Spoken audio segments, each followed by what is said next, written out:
Do you know how the best players in the world change their strategies to match the court surface? It is very common to hear comments about which surface is faster, which surface is more slippery, or in which surface the ball has a higher bounce. Unfortunately, not often people explain how the pros change their strategies to match the court surface, and more importantly, how any tennis player can learn from them and use the same process during his or her matches. My name is Jorge, and in this video I will try to answer this question by analyzing three different matches. The fourth round of the 2014 US Open Championships, the fourth round of the 2015 Wimbledon Championships, and the round of 16 of the 2016 Monte-Carlo Master. The reason I decided to use these three matches is because they got similar results with similar performances by the same players. In this case, a straight sets win by Roger Federer over Roberto Bautista Agut. But before we get started, I need to be clear about something. The results I'm about to show you are a fact. They represent real data gathered from evaluating these matches many times. However, what is debatable is my interpretations of the results. This means that after looking at the results I'm about to show you, you could have a completely different opinion, and that's totally okay. Having said that, let's get started. The first thing I found very interesting to compare was Roger's first serve and second serve placement. When you look at where Roger placed the first serve, you can see that in most cases he went for a similar distribution between the white serve and the T serve on both the deuce side and the ad side.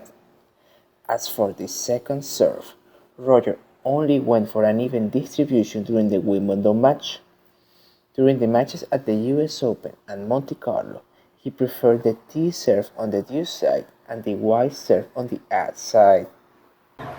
What this information tells me is that one of the reasons Federer wins so many points with his first serve is because of his variation. Roger is able to avoid creating patterns about where he likes to serve, and of course, if his opponent has no idea of where the serve is coming, it becomes harder for him to place a decent return. And, as you can see, this principle can be applied on any type of surface.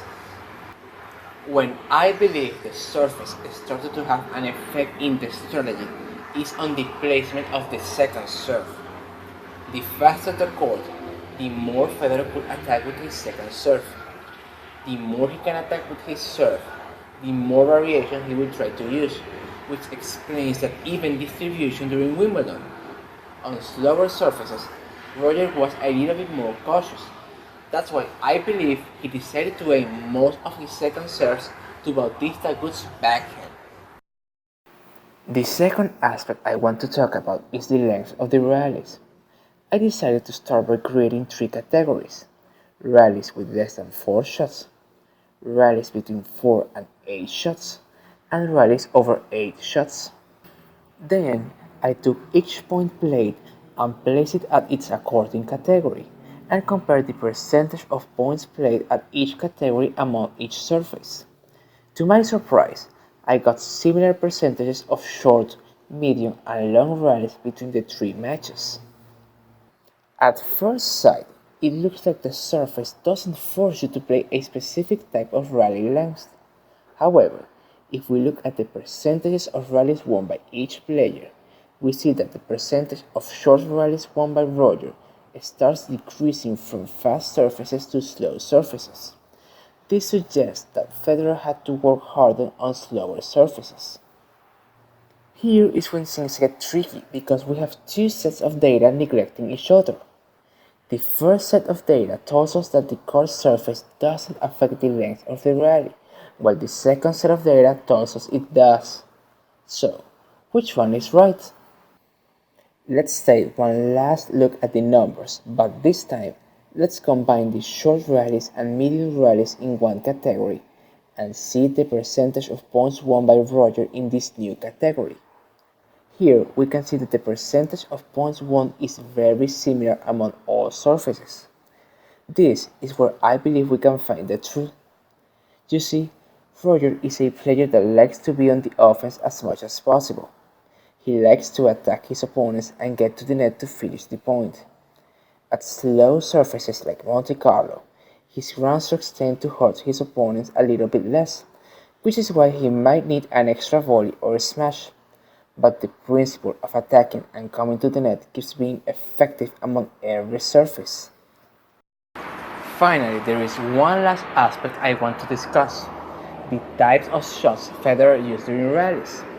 If we gather every point Federer won during a match, and then we remove all the missed returns of serves, the unforced errors, and the double faults of his opponent, we get an approximate number of the amount of points he won from the baseline. This number was 48 at the US Open, 31 at Wimbledon, and 28 at Monte-Carlo. Now, let's take a look at how Roger got the upper hand on the majority of those points, either by forcing an error on his opponent or by getting a short ball as a response. At the US Open, Roger used three main tactics that got him the upper hand on 73% of the baseline points. The first tactic consisted of making Roberto Bautista Agut run to his forehand side. By forcing Bautista Agut to hit forehands on the run, he got the upper hand on 40% of the baseline points he won. What's great about this tactic is that the only thing it requires is to create an open space first. That way, when you attack your opponent's forehand, they will have to run. This meant that Roger had plenty of ways to successfully execute this strategy. On his service games, he used the T serve on the deuce side to create that open space, and on the ad side, the space was already created regardless of the placement of serve. During rallies, he created that space by engaging in crossword rallies with his backhand before hitting down the line or running around and hitting inside-in forehands.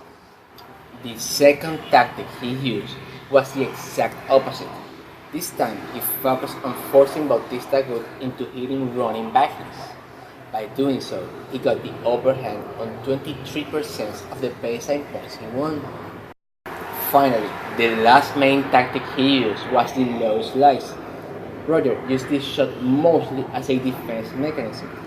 However, he also used it effectively to attack Bautista Agut's backhand and go to the net on the next shot, and as a result, he got the upper hand on 10% of the baseline points he won.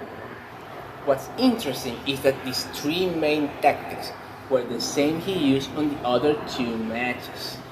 At Wimbledon, he got the upper hand on 39% of the baseline points he won by using the first tactic, 13% by using the second tactic, and 26% by using the third tactic, giving him a total of 78%.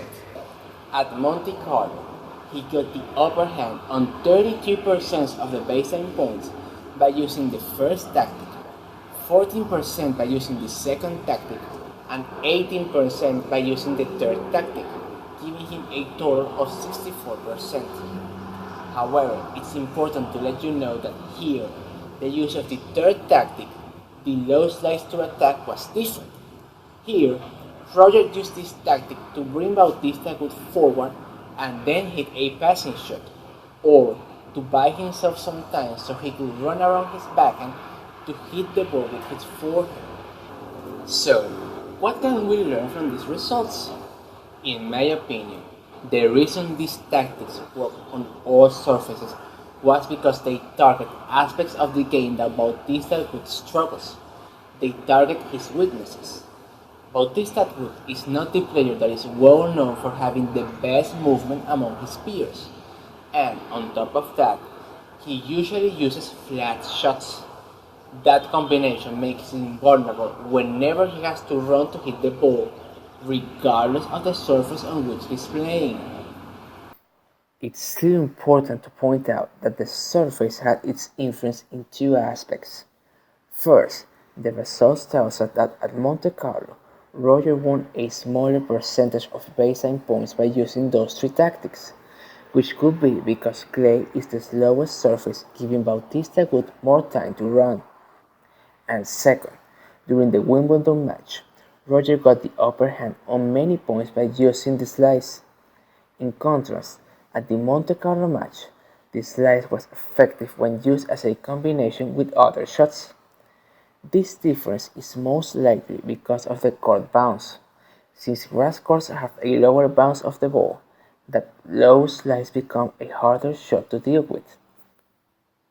So, after seeing all these numbers and interpretations, what can we draw as the final conclusion? In my opinion, the final conclusion is this. Even though the pros consider the court surface when developing their game plans, it's not the most important aspect to think about.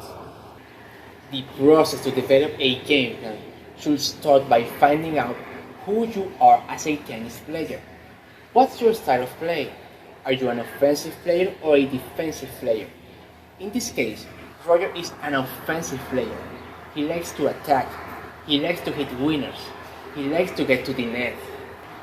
Step 2 consists on getting to know your opponents. What are their strengths and weaknesses? In this case, Bautista Agut struggles with his movement, and the fact that he relies most of the time on flat shots makes him vulnerable. Step 3 is all about deciding which shots or sequences of shots allow you to target your opponent's weaknesses. And finally, you get to step 4. Here is where you think about the court surface and how it will affect the original sequences you develop in step 3. Once you do this, you will be able to make the final adjustments to your gameplay, like using a particular sequence more than the others, or adding new shots to your sequences. Don't believe you need a professional player to develop a gameplay. I invite you to use this process whenever you have to play a match. Use this process to develop very accurate gameplays and give yourself the best chances of winning every match you play. I don't want to say goodbye without asking your opinion about this analysis. Do you share my opinion or do you disagree? Please let me know in the comments section. Also, I'm considering releasing more videos like this in the future where we discuss the tactical aspect of different matches. So, if you want to see more videos like this, subscribe to this channel and turn on the notifications. And finally, I decided to create a Facebook group for people that want to talk about strategies, share their experiences of their matches, or ask for advice. If you want to join the group, I will leave a link on the video description below. Once again, my name is Jorge. Thanks for watching, and I will see you on the next one.